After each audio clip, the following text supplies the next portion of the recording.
Once I break down the numbers, you'll see it's not so much bad news, it's an advantage to one side, which means the other side has to work a little harder to get their goals accomplished. Stick around to the end because you don't want to miss any of this information. Wow, when we see new listings at this low level, it's a clear indicator of what potential sellers are thinking. They're thinking now's not the time to put their house up for sale. And you're going to see as we go into the video. Please stick around. I'm going to keep asking you. Oh, well, I'm asking. Click subscribe. That really helps our channel grow. Confidence of sellers is, well, low, and that's not a bad place for them to be because inventory, as we'll see, has skyrocketed. And what that means for them is more competition. It's not game over, but again, it's definitely concern for a potential seller to keep in mind before they put a for sale sign in their front yard. If you're looking for your dream home, perhaps an investment property or a second home here in the Valley of the Sun,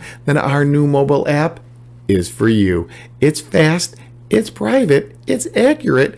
Best of all, it's free. Go ahead, give it a try. What a great time for potential buyers to talk to their lenders, run the numbers, and then get out there and look at a few houses. You're probably going to find your dream home, and what a great time to do so when there's this much inventory. It's through the roof, and you see new listings are in the basement with inventory being this high. Sellers understand there has to be some wiggle room when a contract comes in. They need to negotiate because buyers, at least buyers that are represented properly, are going to submit an offer to the sellers for what might be their dream home strong. In other words, they're going to ask for things that they may not have if there was only a couple of houses for sale. Right now, buyers, you need to get out there and take advantage of what's happening. Closed listings is a great indicator that kind of states the obvious.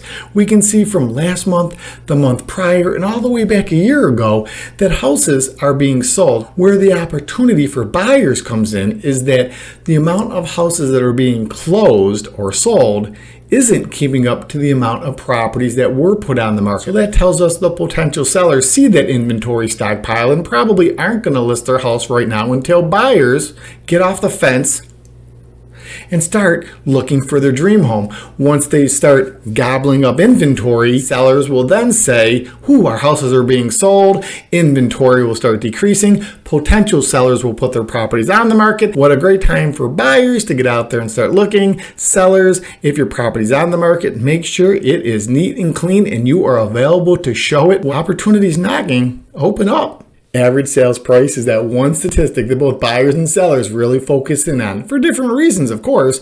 Buyers want to make sure that they're going to get their money's worth, and sellers want to capitalize on the return on investment. What a fantastic time for the Phoenix real estate market. You can see over the year that prices have gone up. Yes, there's been, again, ups and downs, but what a great time to buy property when it's holding relatively steady and increasing, in fact. Buyers want to get the house for the best price they can. That makes sense. So many times buyers are hoping for a crash and sellers are hoping for a spike. It's always which hat you're wearing, and many times people are buying while they're selling. Perhaps they're upsizing or they're downsizing, and with that comes different statistics, or I should say a different game plan to what's the better move for them. It might behoove you to look at actually keeping that original smaller property, maybe it was your first home, as an investment property until the market moves in a direction that's more favorable. And as we're seeing now, what would be more favorable for sellers is inventory to be gobbled up, whereas right now it's favoring buyers. So potential sellers might hold off and again keep a property as an investment. However, buying investment property, rental properties as it were, is a conversation or a video for a different time, perhaps both.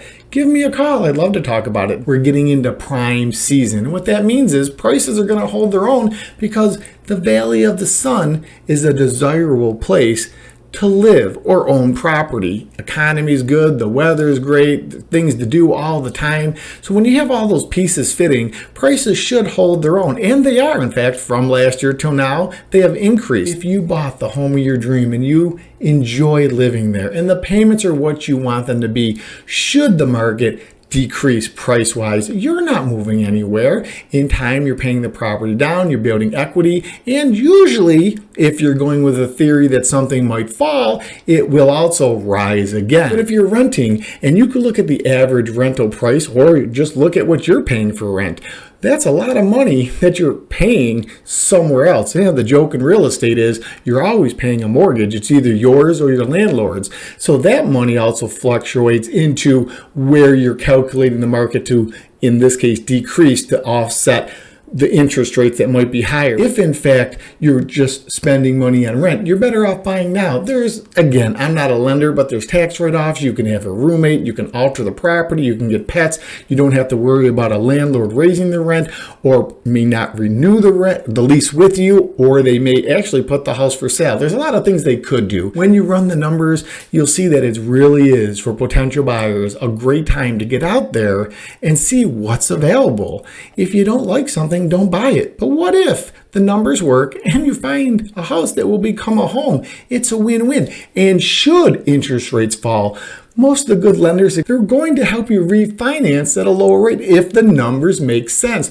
But all the while, you're learning how to move forward in the real estate market. And this first property probably won't be your last. And that's where I circle back around to say that this property now, although it would be a home, it's also an investment, and it might turn out to be your first investment. If the data within this Phoenix real estate market update video, or any others for that matter, isn't clear, please reach out to me.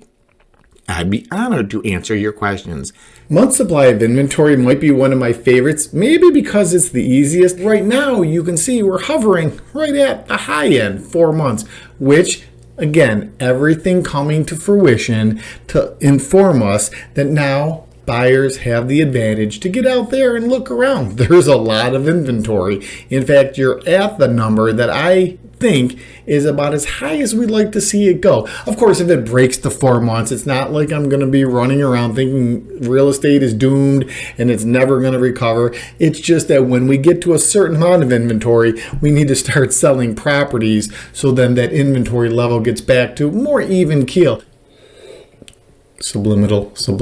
When you're at 70% selling, 30% not, and again, those numbers vary based on location and type of property, but if we're just sticking with the numbers that we're given, and we trust these numbers, if I start seeing, or we start seeing 50-50, every other house being put on the market does sell and the other one doesn't, then there might be a reason for concern. But right now, coming into prime season, especially here in the Valley of the Sun, it's a great time. And I've said it once, I've said it 1,000 times for buyers to get out there and look at what's what. There's no rush, well, at least on our end of it, for them to purchase a property. Some might be moving here or their lease is up, and there's a lot of reasons where they do want to actually pull the trigger now. And sellers know that they have to have their house in tip-top shape or thereabouts and available to be shown, because if somebody can't view their property, they're certainly not going to submit an offer. If we start seeing inventory creep down towards that 2 and perhaps under 2, then the market shifts. And what you don't want to do if you're a potential buyer is let that inventory escape and now you're in bidding wars and you're waiting in line to get in to see properties. You don't want that.